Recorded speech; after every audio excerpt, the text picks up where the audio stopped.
UFP, the United Federation of Podcasts.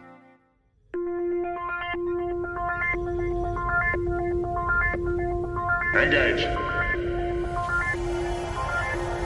78 years have passed since the days of the original USS Enterprise. Now a new Galaxy starship has been designed.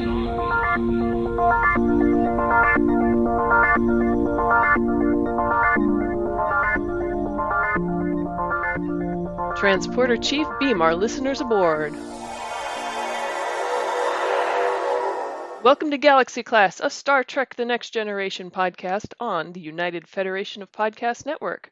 I am your Chief Recreational Officer, Rhea Papagiorgio, and joined with me today is our wonderful counselor, Amy Nelson. Good morning, afternoon, evening, Amy. How are you? Well, yes. What time are we in? Are we in the past, future, present? I don't know. Is it perfect? Is it imperfect? Who knows? It's usually imperfect. Yeah. I think the recent past was pretty perfect for us. Mm-hmm. Yes, both. It was. So do share your exploits. So, Rhea, last night I went to a Star Trek Discovery themed escape room. Really? There is only one in the nation, one in the world, and it is here in Las Vegas doing its beta run. And we tried to go last month, but it was broken. I think I spoke about it. So we rescheduled, and it was last night, and oh my gosh, it was so much fun. So we had to save the Discovery. We started in a we started in a transport. No, we're going to try that again. We started in a turbo lift, and we had to follow these paths and line up the numbers with the letters to enter it in. And then that opened up the turbo lift. Then we got into, I would say, maybe a bridge type of thing where we had each different stations. And so we had a navigation, we had engineering, we had science. And so each of those stations, we had to figure out a puzzle. And we, just like Data in 11001001, we had to do the isolinear chips. That was so much fun. Cool. We had to navigate, and so we had to figure out the order of the planets so that we could avoid hitting the planets, and they were in proximity and stuff like that. We had to we had to put a map together.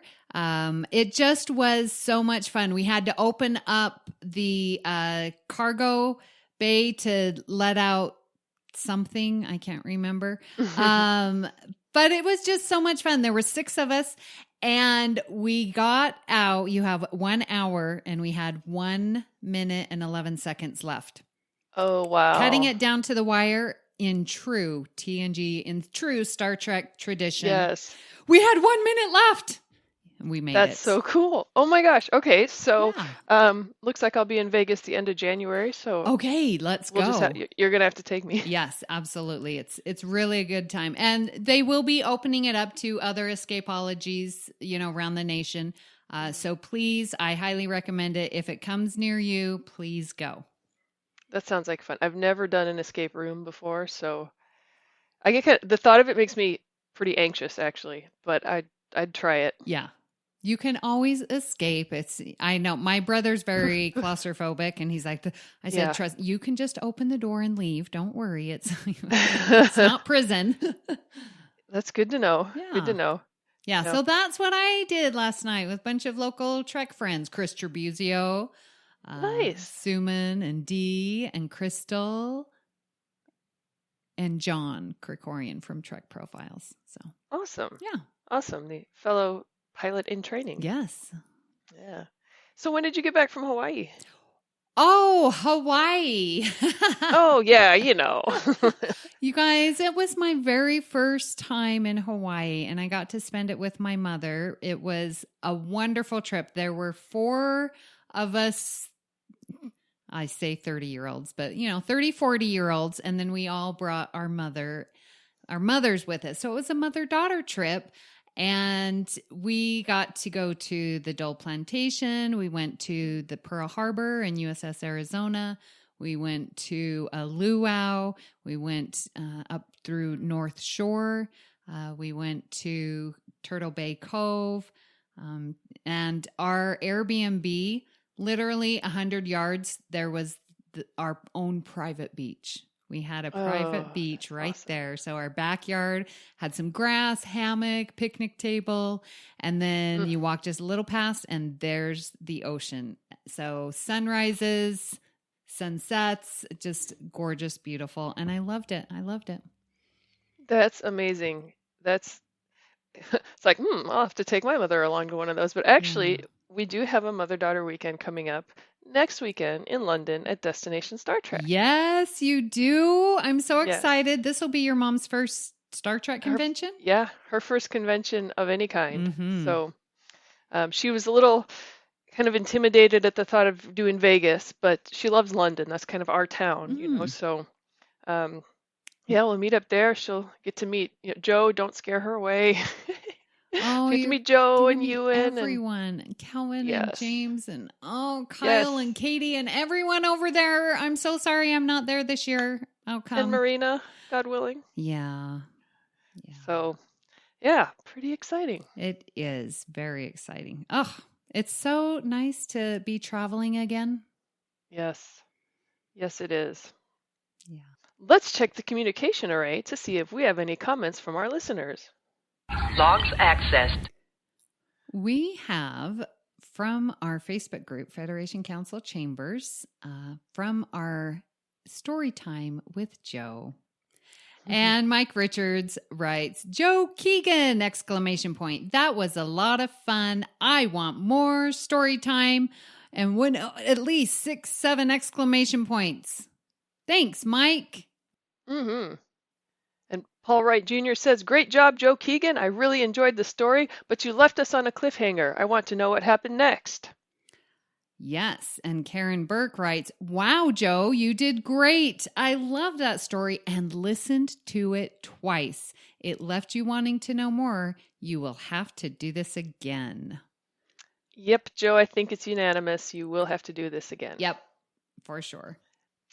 Also from the Federation Council Chambers on Facebook, regarding Galaxy Class Episode 62, the most recent Batleth battle, Part 18, between Reunion and the Survivors, someone, Ria Papagiorgio, says, I know who I would have voted for if I weren't sleeping in the B concourse at JFK while you three were recording. Yeah, you were on your way to Greece, was that? I was, as a matter of fact. And we had some last-minute flight changes, let's put it that way. So I did get a nice little nap there at JFK, but I, of course, would have voted for the Survivors, pretty much regardless of what it was going up against. But Reunion I would have voted for Reunion regardless of what it was going up against. But after listening to your discussion on the Survivors, it's one of those episodes that the more, I'd never really dug into it before, but the more you dig into it, the more you get out of it. So, yeah. It was a tough battle because, oh, goodness. Well, Vera Bible writes, what a tough choice, as these are both great episodes. Yes, we agree. I'd have to give the edge to Reunion for the importance to canon as well as it being one of the best Worf episodes. Justice for Kalar. That said, the Survivors could win just for the good tea, nice house line from Worf. Top 10 all-time Star Trek quotes right there. Looking forward to hearing your thoughts. 2 good Worf episodes there. Yeah. Chris Trebuzio writes, Candy Floss of Klingonia is the name of my new girl group teenage angst metal band. I like it, Chris. I look forward to seeing you in spandex tights. Oh, yeah, absolutely. We have Paul Wright Jr. Hi, Paul. Says, great show. Honestly, they were both very good episodes. I agree with Amy Nelson that Reunion should have won, though. However, we'll have to agree to disagree about Geordi. All right, Paul's been giving us some grief about Geordi. Yes. We'll need to have like a all-time Geordi's greatest hits episode or something. We will. And there's a lot of good Geordi episodes. So. That there are. Josh Brewington writes, I always thought that Kevin was the most enigmatic guest character in the series. Agreed. Mm-hmm. Kevin Uxbridge. Like, you say the name, everyone knows it, but how little we know of him. Yeah. Yes. Yes. Jim Stoffel writes, The Survivors is one of my favorite TNG episodes. Yes, Jim. I know. It's so simple, yet good. And so, Star Trek. Yeah. Chrissie De Clerck-Szilagyi writes, I was voting for reunion, to which Paul Wright Jr. replies, I thought you were too, and laughing with crying tears emoji. Yeah, it's interesting how the discussions can get us to change our minds sometimes. Yeah. Well, you know, and that's the open-mindedness of Star Trek. So, amen. Yes. Well, we did get a very wonderful email from Claude. Woo-hoo. And writes, greetings to all the hosts of Galaxy Class podcast. As you may have seen in the Federation Council, my post about meeting John Delancey at a convention this past weekend. Amy, you replied to my post by saying you have a hard time talking to these celebrities. I had a bit of an advantage as I had my niece with me because of some of my disabilities. To clarify, I am legally blind with some vision and a kidney recipient from the niece that was with me. We went directly to his booth when we got to the convention, and she was the one that spotted him and asked to chat with him. After that, we went to his table and got the picture I'm sending to you now. Being born in Canada and having a low immune system because of my transplant, I am looking forward to possibly visiting another convention on the west coast of Canada next year. When things get better in the U.S. with COVID, I look forward to maybe attending a convention or two in the States and meeting celebrities as well as podcasters like all of you.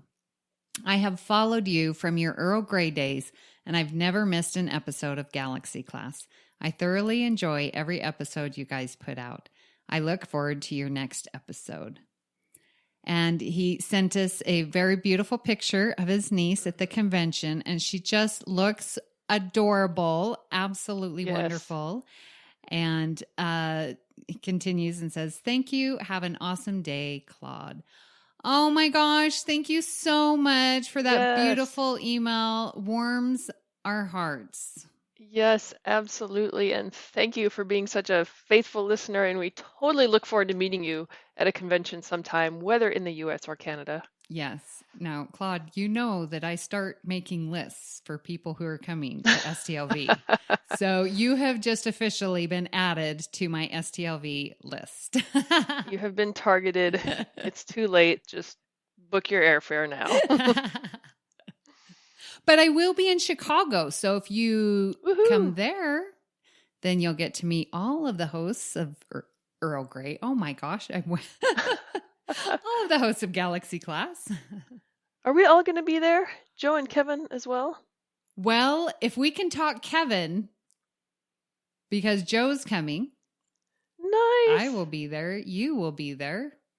Nice. So I'm thinking, and Kevin, it's closer for Kevin. So I really think Kevin's coming. So yes, we will have the whole crew. That would be amazing. A full complement of Galaxy Class. That would be amazing. Oh, we need an amazing, ridiculous group cosplay. Yes. Nice. Listeners, we will gladly hear your suggestions. Yes. And then in Claude's email, he was referencing the following post on the Federation Council chambers, where he posted a picture with John Delancey, said, today was a great day as I got the opportunity to meet actor John Delancey at my city Comic-Con. My niece and myself were able to chat with him and got a photo with him as well. He's an awesome guest. And Miss Amy Nelson replies, how very exciting. Well done on talking to him. I get so terrified when I approach the actors. To which Jason A. Anderson replied, this is true. I've witnessed it. She goes mute. I had to do all the talking. And then the laughing, crying emoji. So it sounds like there's a story behind that, Miss Amy Nelson. Oh my gosh. Many, whoever's been to SCLV with me or any convention, Tim Robertson knows he had to walk with me to Marina's table. Jason at the last STLV, like he was walking around with me and yep, I just couldn't talk. I get so starstruck. So I need good friends to help me through. Rhea, you experienced it, you saw it, and Rhea's so good, listeners. She'll just go up, start talking, chit-chatting, like even at the table. I'm like, oh, don't approach the table. I'm just, it's a hot mess on my end, but I'm glad that I have good friends to help me through and interact with the actors in some form. To Amy sit. Now I'm picturing like someone with you on a leash, like pulling you from table to table. But yes, that's it. Yes. We'll have to work that into the cosplay. This is the captain.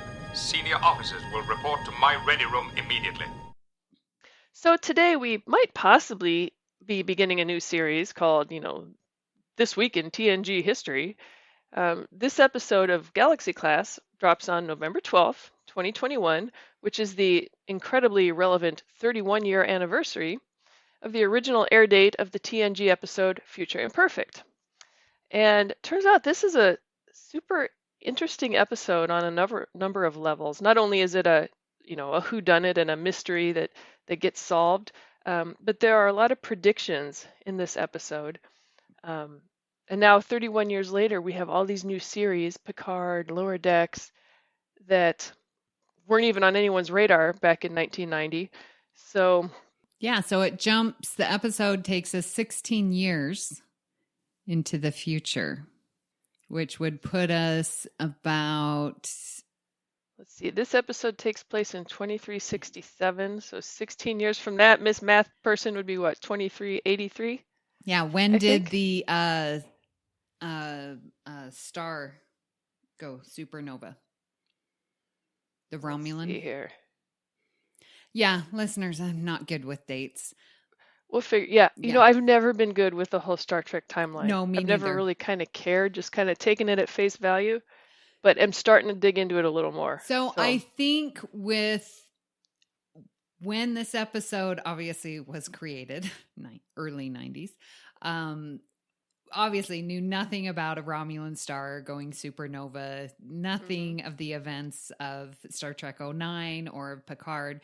So I'm going to put it before the Romulan star goes supernova. Mm-hmm. It is. I think that's safe to say.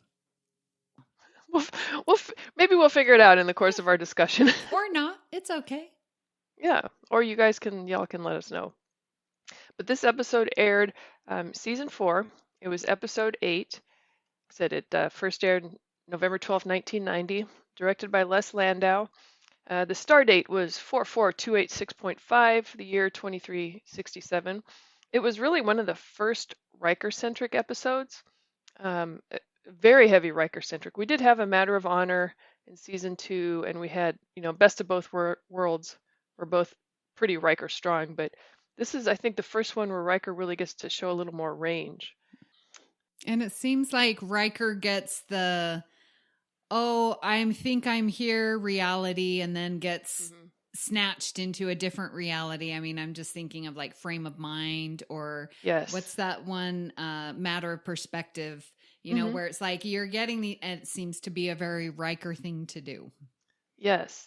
And at the time this episode aired, it was kind of reminiscent of Remember Me, where Dr. Crusher was in a similar, questioning her perspective kind of situation. Mm-hmm. So a nice murder mystery here. Mm-hmm. This episode also marks the first appearance of Nurse Ogawa, played by Patty Yasutake. A few more guest stars that we had. Todd Merrill plays Gleason.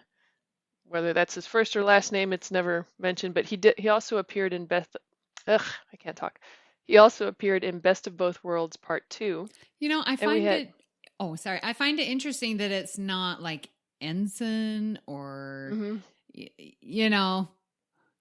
acting ensign. I don't know. But just Gleason, that's rare for a Trek name. Right. But maybe less rare in 1990, because we even had some unnamed characters like the Ferengi, the Klingon Starfleet officer.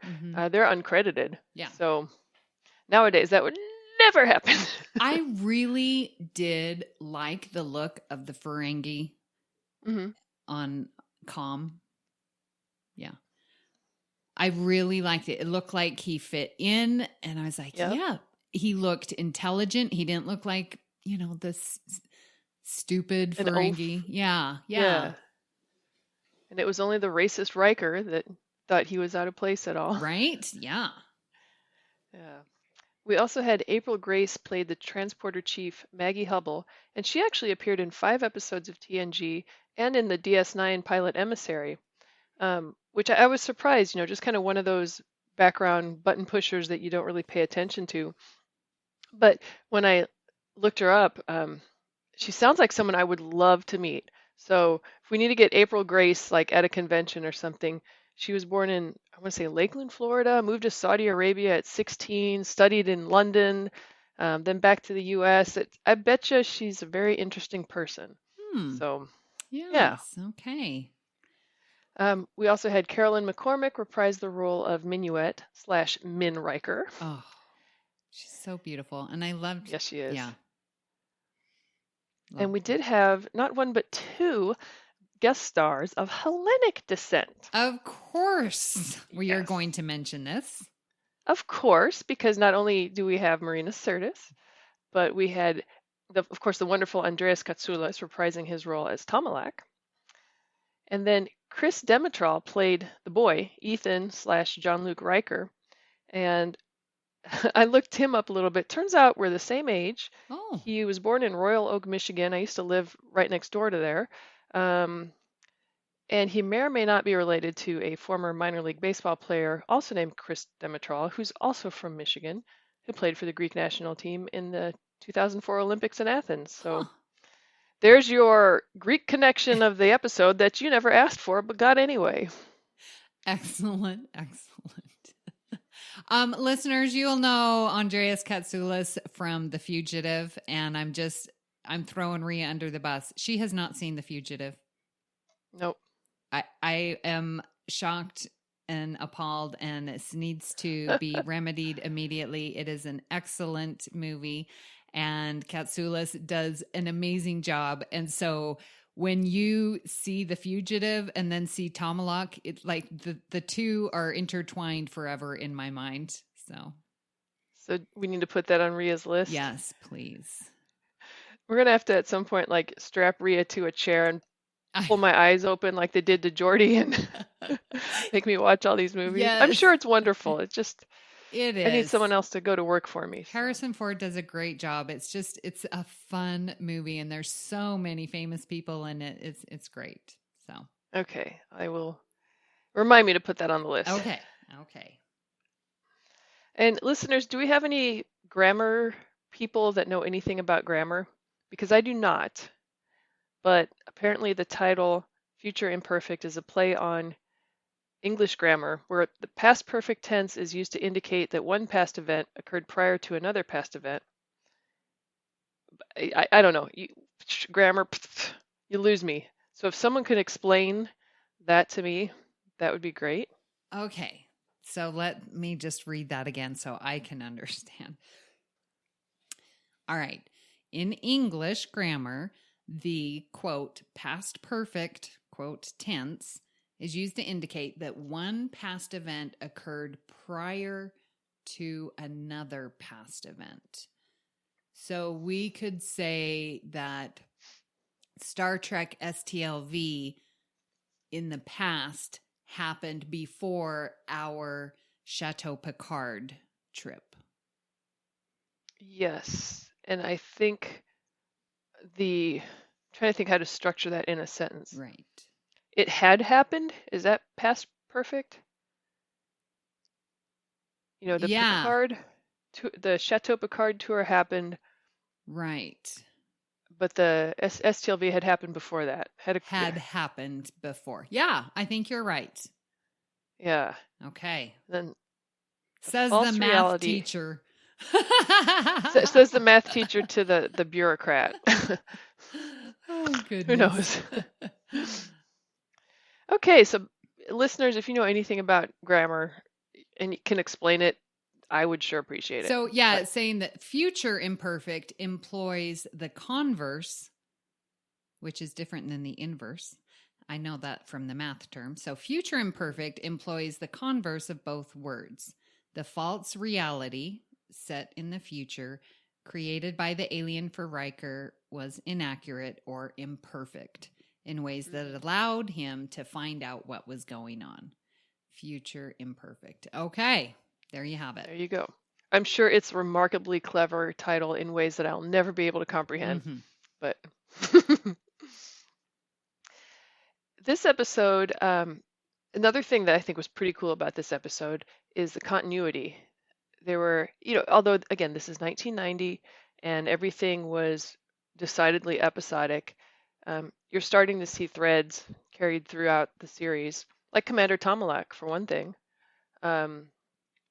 Riker's inability to play that one note in the song. I do believe they reference that in Second Chances when he gets duplicated. Oh, and yes. possibly again in Lower Decks. Yes, they do. It's always the bane of Riker's existence, which is why he's going to wish for music lessons at his birthday party. Yes. And everyone will laugh as though they were on board the bridge of the original Enterprise at the end of the episode. Okay, was that not the most real laugh? I'm sure there was some joke that was told and they all laughed in real life and they used that for the episode because anytime you listen to any part of the TNG crew, they will always say they were hooligans. They had directors telling them to stop goofing around. Let's be serious. And so I was watching that and I saw when Troy's like, so what did you wish for? And there's this, it seems like the editing, there's a cut that it makes you, that's why I was like, that laugh was so real. I'm like, those laughs couldn't have been from Riker saying, I wished for music lessons. Like, that's a stupid joke, but their laugh was real. So something happened. Yes, because that's so subtle, but I picked up on the same thing. And usually that stuff goes over my head, but that was a dad joke there. Yes. But they were laughing, like falling over laughing. So yeah. I would love to know. I want the deleted scene. I want the behind scenes. I want, and of course now that it's 31 years, the actors aren't going to remember what joke they laughed at, but that would have been. Doesn't mean we can't ask, Amy, at a table in person. Then you'll be one of those fans. What So, happened? in season 4, episode 8, do you remember, push my glasses up, at the 5-minute 47-second mark that you laughed. And your laugh was far more genuine than what the joke deserved. Yeah. So I found that very genuine and it just made me smile because I've seen them so much in conventions talk about, what fun they had on set. So that was nice to see. Because, this is season 4. They're totally gelling. They're at their best. Yes. Let's see here. What else continuity-wise? When was the defector? I forgot to see if that was... Okay, so the defector was just before that. And he was in The Enemy also. And then again in All Good Things for a brief stint.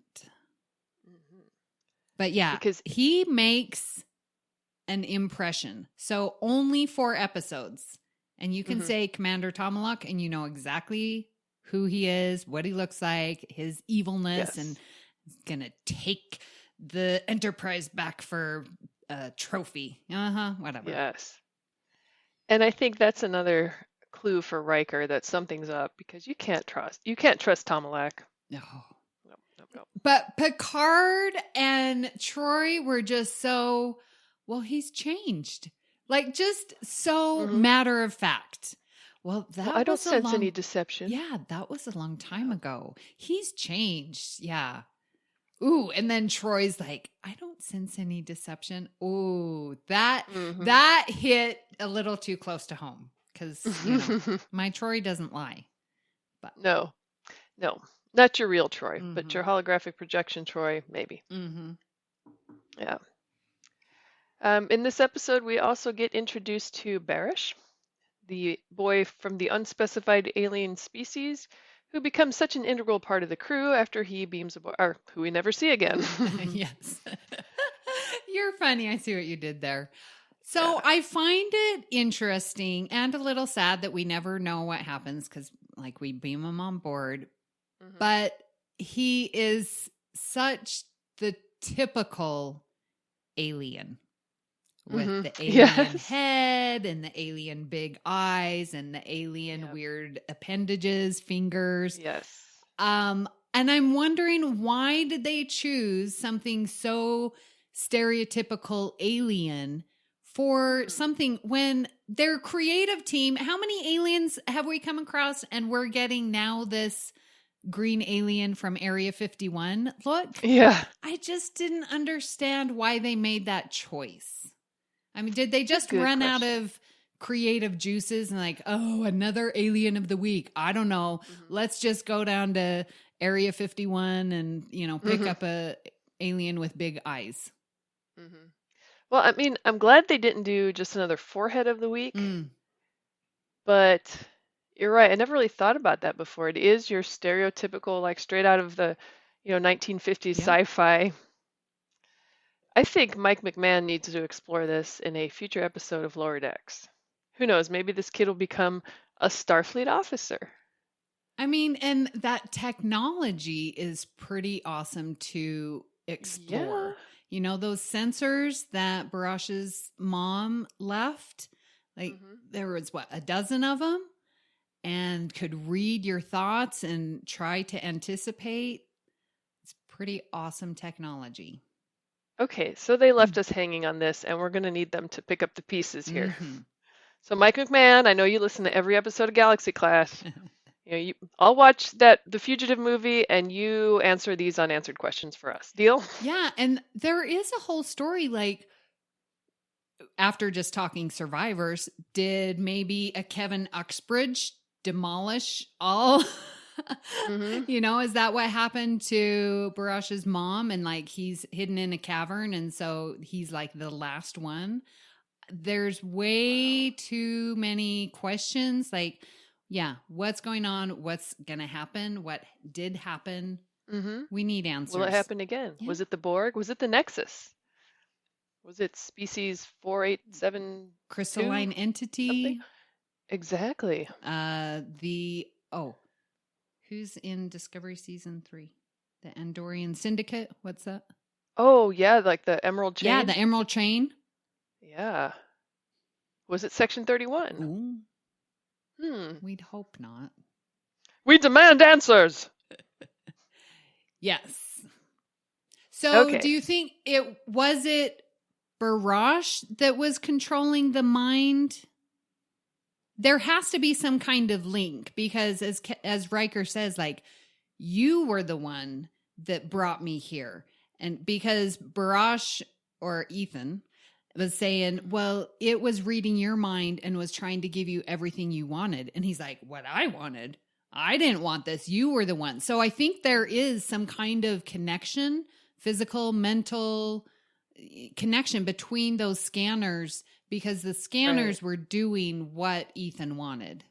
Right. Yeah, I think he was controlling them, but they were able to, and that I'm not even sure. Were they projecting into Riker's mind, or were they pulling information out to create kind of like a holodeck? I don't know, a holodeck scenario that Ethan was wanting. That is a fascinating piece of technology. And yes, we do need more information. Did the Enterprise just warp away and leave all that technology there on the planet? Because that seems like kind of a loss. I mean, they could send down some lower decks to bring up and do inventory on it. Like, that's a lower decks thing. Oh, that needs to happen. Needs to happen. Yeah. Yes. We're writing season 3 right now here. Actually, they're probably already done with season 3, aren't they? But well, this better be in it, Mike McMahon, because you're listening. Yeah. Okay, so they did leave us hanging on that one point, but there were quite a few other scenarios that they had created in the future there that some of which ended up coming true. Right? So we were talking about the Ferengi on the bridge, which was, as Riker's like, whoa, what's going on there? It's something that's, not normal for Ferengi. But then we see Deep Space Nine, where Nog becomes an ensign and is part of the crew officially. Yes. So there's a little crystal ball going on. Yep. I do believe Nog was the first Ferengi in Starfleet. Yeah. So. Just like Worf was the first Klingon. And then here in this episode, in our future projection, we had a female Klingon Starfleet officer.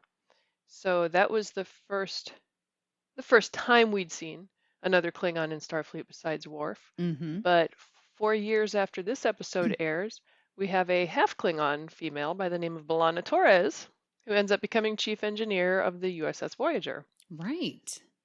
Yeah. So another prediction comes true. They did good. Oh, and when we see Geordi, and Riker's like, hey, where's your visor? And I'm telling you, the way that the actors and each of them, like Beverly and Deanna, is like, oh, you don't remember. It seems so real where Geordi's like, my visor? Oh, that's so long ago, and I love it because it's like authentic, because it's like something that he wouldn't think of because it's such a daily, just normal thing, whether he had it or whether he doesn't have it. It's just, oh, these are my eyes. Oh, this is my visor, just matter of factly. And then when it's pointed out, it's like, oh, that thing? I got rid of that long time ago. It just seemed so realistic, the reactions that they had. I loved it. Yeah. Yeah, like if someone asked you, Amy, where are your, 10-inch high sprayed puffed up bangs from the 80s? Right. Like, oh. Because they were there. Samesies. The feathering, you get the hairdryer to blow to get the height on the bangs. Yes. Oh, yeah. And the rat tail comb. Yes, and the hairdryer's blowing, and then you spray to get the wall of hairspray. I mastered it, yeah. Yes, the wall. Someone used to refer to it, like junior high classmate, as the Berlin Wall on your forehead. This was before the wall fell. Yeah. And then the wall fell, and then the bangs fell. Yeah, that's true. That's true. But anyway. But yeah, so we know in the movies where Geordi has his implants, so that came true as well. Right. In First Contact, he gets the implants, and then in Insurrection, his eyes actually regenerate, right? Mm-hmm. Of course, this whole solution of just replacing his eyes with cloned ones, I mean, why didn't they come up with that? I don't know, 30 years earlier, but... I think it is explained in the episodes many times where Geordi's like, well, I can sort of see better than you. He gets more spectrum, and I think it's a choice. Because when Pulaski, season 2, she was like, hey, we can do this. And he's like, no, that's still, experimental, which I don't know why that would be, but... yeah. It sounds like it's his choice. And every time he talks about his visor, like in The Defector, or, it's his choice that I'm choosing this. And so maybe it just happened where he just made the choice to change. Fair enough. Yeah. Not just a choice of like vision, but a fashion choice too. Yeah. Yeah. Paul Wright, looking forward to your comments. Let's see here. And in this episode, of course, we have Riker wakes up as Captain Riker. And he became captain 7 years after that away mission on Alpha Anias 3. In our regular non-holographic universe, Riker does take command of his own ship, the USS Titan, and that's 12 years after the events of this episode. So, they were on the right track. Yeah. Promoted him a little early, but... And... is it not weird seeing Data in red? Yes, it is. Data in red is dancing with me. It's jarring to me. I see it and I'm like, okay, first of all, did he gain weight? I don't know. I don't think that uniform was his. I don't think it was Brent's. It was kind of baggy. It was fair. It might have been Riker's. because it looked, because Riker's just so tall. It looked, too large for that. So I think it was Riker's or I don't know, someone's, but it wasn't Brent Spiner's, that's for sure. And it's just, no, Data needs to be in yellow. But Data does become Captain. Oh, no, wait. What do we know of Data? Does he ever become a captain? He does in the episode with Tasha Yar, right? When they do the screen for the grid. Oh. And he takes over he takes command of ship. Sathaway or... This is a trivia that Jim just quizzed us on. What's the name of that episode? Oh. Or that two-parter? I know. I'm totally blanking out. All I can think in my head is Data in red, which would be a great cosplay. Data in like a red, the uniform top and like a dress. Oh, yeah. And then have someone dancing with Data. Oh, my gosh. So can I make that happen? Yes, you can. I have a beautiful red dress. Perfect. You just need the gold paint on your face. Yeah. The contact lenses. And the red uniform, because all my uniforms are blue because of Troi. But okay, something to work on. Yeah. There you go. Do we see Data as first command elsewhere? Okay. We do see him in red, I believe, in Parallels, in one of the parallel universes. I could be wrong. Oh, yep, you're right. Okay, thank you. That's it. Good job, Rhea. And then in yesterday's Enterprise, does he wear red at one point? They do have the slightly different uniforms. No, he's still gold in yesterday's Enterprise. Yeah, it's Parallels. Yeah. You're totally right. That's what I'm thinking of. Yeah. Yeah, but you're right. The yellow brings out the gold in his complexion. And yes. He really needs to just stick with that. Yes. Red is not his color. No. So in our imperfect future universe, which takes place 16 years into the future, that would be 2383. So that would be 4 years after the events that we see in Nemesis. So this is season 4. We had another, 3. Yeah, it's 12 years that Riker gets promoted to the Titan. So that's when Nemesis takes place. In our simulated future, Admiral Picard states that peace talks with the Romulans originated about 4 years prior to the 16 years after. So that would be about the same time period as Nemesis. Mm-hmm. And he said that Riker's ship was in charge of the task force handling discussions with the Romulans. So that timing actually works out pretty well. It does. I love that. Yeah. That is really cool. Because, yeah, he'd be on the Titan. Yep.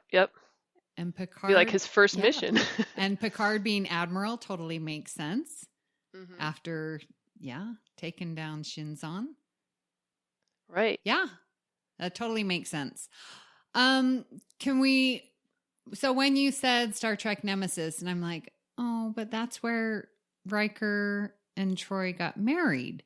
And that obviously does not happen. And can we just talk about the pain that I felt when Deanna Troi was talking to Riker and sort of filling things in about Min. And, Riker was very surprised, like, you left the Enterprise?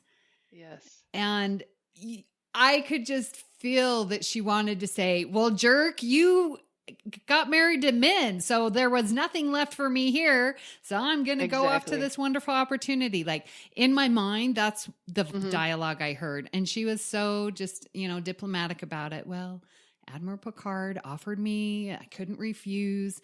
And I thought it was interesting that she was choosing her career, which way back a long time ago, that's what Riker did, Mm-hmm. So I liked that sort of dig that's like, well, I chose my career. But at the same time, like, Riker already was married to Min and had his family. So she went elsewhere. So, but it was so beautiful, and the acting and like the realness of it. I was taken in, and I felt her pain. And I felt Marina Sirtis is freaking amazing. I felt her pain, but I felt her empathy because Riker, didn't have any memories of the past 16 years. So as far as he knew, he was still, I think, throughout the series, holding out hope of getting back together with Troi. And so here he is, finds out he's married to someone else, finds out that Troi had left, and he's just like, but, you left me? He doesn't have any memories of Min. And so, yeah, and I think Troi was kind of, well, yeah, I left you. But, it was an opportunity I couldn't pass up. And that's another layer of complication to their discussion that, makes that more deep and important between their relationship. Because, you're right. He's still pining, knowing that there's a possibility and now being told, no possibility because you're not even on the Enterprise. And I was married and have this kid. Like, that's a lot to take in. Yeah. So, okay, when this episode drops, like that day, I need to make it a point to ask Marina, how is it that you can convey so many complex emotions simultaneously in these outlandish fictional situations that I can't even convey in real life? Yeah, right? Yeah. Oh, she's so amazing. Brilliant. I know. I love having another Marina lover on this podcast. It's like you've, kind of converted me, but yes. She also is Greek, so it was inevitable. True. And of course, we do love seeing Troi in uniform. So when she beams on with Admiral Picard, she's in uniform finally, and it's like we don't get to see her again until the end of season 6. Yes. So yet another prediction come true. Troi in uniform. Love it. Back to the Admiral thing real quick.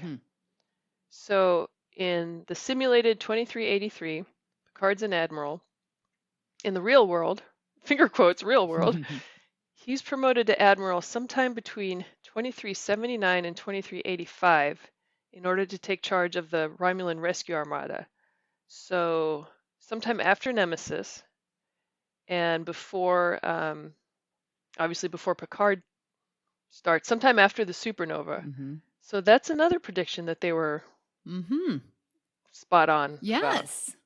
Getting Picard to Admiral. Yeah. Man, this is pretty good. Freakish. It is pretty good for 31 years ago. I know. It makes me wonder if they had like a Bajoran time orb or something. Or are the writers really that good? Yeah. I don't think they are, but it's pretty awesome that it works out. I kind of wonder. Now my wheels are turning. Okay, if I ever get to meet Dayton Ward, I'm going to ask about this episode. Because granted, this was all a simulation from some kid's mind, so none of these future events were canon. And no one was under any obligation to adhere to any of these predictions. But I wonder, because I know like Dayton Ward does consulting work, or, we need to get Mike McMahon on the show on Galaxy Class, because how awesome would that be? But they are that good, and I can't help but wonder if, they went back to this well at all in writing some of the current stuff that's out, or if these are all just amazing coincidences. Yeah. Could it be just amazing coincidences? I don't know. It's like, did they really plan it? I can't say yes, but then how could it be this coincidental? I can't say yes to that. So it's got to be somewhere in the middle. I know. Yeah. I wonder. Because would they really have considered this episode when building Picard story? I mean, why would they? I know. Because it's like fake. Yeah. But yet here we are. And it's lining up. Oh my gosh. I love Star Trek. I know. And did they look back at the uniforms too? Because, there is some similarity between it. And I'm looking at your background picture right now, and I'm looking at Admiral Picard. Oh, I totally am too. Yeah. Yeah. And it kind of bears a resemblance to what they actually, again, I'm using finger quotes, used in the 2380s. So did you get this? So listeners, if you remember a week ago, we posted that we recorded this episode, and I am in my blue uniform with a Future Imperfect badge that was made for me by my good friend Mike Lipper. I don't know if he listens. Hi, Michael. But I love this pin. And it has the silver delta with 1, 2, 3, 4 gold bars behind it. So the bars are used to replace the insignia because you don't see any of the pips on the collar. So the gold bars are the full pips, and the silver bars would be the hollow or the blackened out pips. And then like Admiral, he's got a star inside the silver delta, so that makes him a full admiral.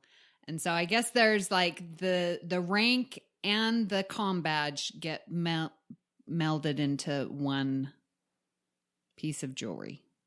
I always wondered about that because I never noticed until rewatching this episode this morning that no one had pips. Yeah. Because I never noticed that stuff before. And then, yeah, it's all on the comm badge. So you're a captain right now, and your badge that you have right now. Yes, it right? Okay. does have 4. In the picture, Deanna has 3 because she's a lieutenant. Nice. Yeah. Let's see, but hers are gold, so I wonder if she's a lieutenant commander in this future. Yeah. I would, she should at least be a full commander by now. But anyway. Well, yes. That's another story for another time. Let's see. One other parallel, kind of skipping series here a little bit, is the relationship between Riker and his son, John Luke, is very similar to that of Benjamin Sisko and his son Jake at the beginning of Deep Space Nine, which aired only 3 years later. So both fathers had lost their wives a few years prior, and both father-son combinations enjoy fishing. Oh.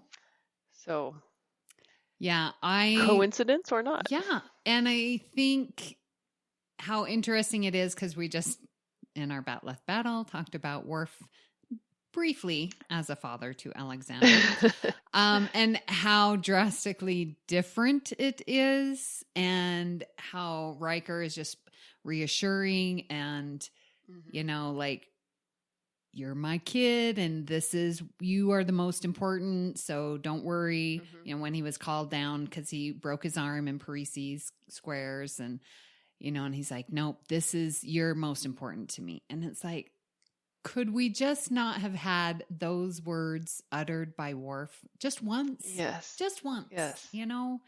And it wasn't. Worf never did do that. And we do see, and so it's like, in contrast to Worf's relationship with Alexander, we get to see fake Riker, and how would he be as a father? And it's like, he would be awesome. And then we see in Picard and Nepenthe, he is an awesome father. Here it is predicted, and we see it come true in Picard in Nepenthe. And yet more parallels here because both Riker and Worf, surprise, you're a dad. Surprise, here's a son. Right. Surprise, mama's dead. So they were both put in pretty similar situations and responded completely differently, which was interesting. Yeah. Yeah, so that's another prediction that came true. Riker being father. That's right. Yeah. Awesome. Well done, writers. Yes. Golf clap, golf clap. Well done. So, Amy, any final thoughts on Future Imperfect? It is a fun episode, but oh my goodness, what a crystal ball episode it is, as we have come to find out. Great actors, great acting, wonderful story, very sci-fi. Yes. Again, we get sort of this trope of an orphan. Everyone in sci-fi is an orphan, and we get Barash, who's an orphan, and so we feel bad for him, and that's just typical. I love the episode. It's so fun, and I'm glad that we got to talk about this on its anniversary. Yes, agreed. And happy to see some good Hellenic representation as well. and agree with you on all these points. Now, given that this is the 31st anniversary, I don't know, it just occurred to me, it might have been Section 31 interference there that killed all of Barish's family, but who knows? Mike McMahon will answer that for us, I hope. Incoming transmission.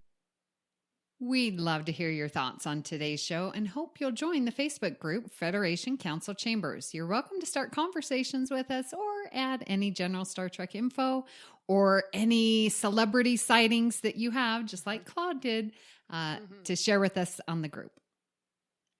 If you'd like to send us an email, you can email us directly at galaxyclass@UFP Earth, like Claude did, and we just might, definitely will read your email on the show. You can also follow us on Twitter at GalaxyClassPod. Please hit the subscribe button. I think it's the follow button now. We might need to update our script. However you follow us, please do so. And if you're on Apple, leave us a star rating and written review. That really does help others to find our show, and we'd love to have more listeners follow us. You can also search the master feed, United Federation of Podcasts, and that way you won't miss any of our fine shows like All Good Things is still with hanging. Amy Nelson. It's still hanging out there. Franchise Fatigue, Always Hold On to Arrow, History with the Szilagys, Mickey's Marvels, Sasquatch, and Infinite Diversity. So, Rhea, where can people find you when you had happened to be there, where, here, everywhere? Well, let's see. When I had happened to have been there, here, and everywhere, I feel like I should be dancing to that. There, here, with Data in red. When I'm not dancing with Data in red, you can find me on the Federation Council Chambers, occasionally posting very, very sad memes about Worf's relationship with Alexander. That makes you both laugh and cry at the same time. You can also email me at, what email am I using now? popculturepackled@gmail.com. Riapod47@gmail.com. I have to remember to start checking my emails. But yeah, otherwise the Federation Council Chambers is probably the best place to find me. And Amy, where can people find you when you are not ditching Riker and his wife and child so you can go actually pursue your own career? Oh, well, when I'm not doing that, you can find me here on the network hosting All Good Things. I am on Twitter at Miss Amy Nelson. Oh, I'm also on Union Federation Podcast, where we're talking now the new Trek. We just finished our Lower Deck Season 2, and we'll be recording for Prodigy. And I am also on the Facebook group Federation Council Chambers. Priority 1 message from Starfleet coming in on secured channel. If you'd like to help us keep all our shows coming to you each and every week, you can become a patron of the network on Patreon. Visit patreon.com/UFPEarth to get all the details. A huge shout out to the one and only Davey Willett for being our very own show supporter. Thank you so much. We would like to recognize our executive producers, Brandon Shea Mutella, Ken Tripp, Zach Moore, and Tony Robinson. We'd like to thank Zach Tripp for our opening and closing music and Tony Robinson for our amazing artwork. Thank you for beaming aboard the Galaxy class, and until next time, great joy and gratitude. To me, you'll always be Jean-Luc. Stay classy, Galaxy. Engage.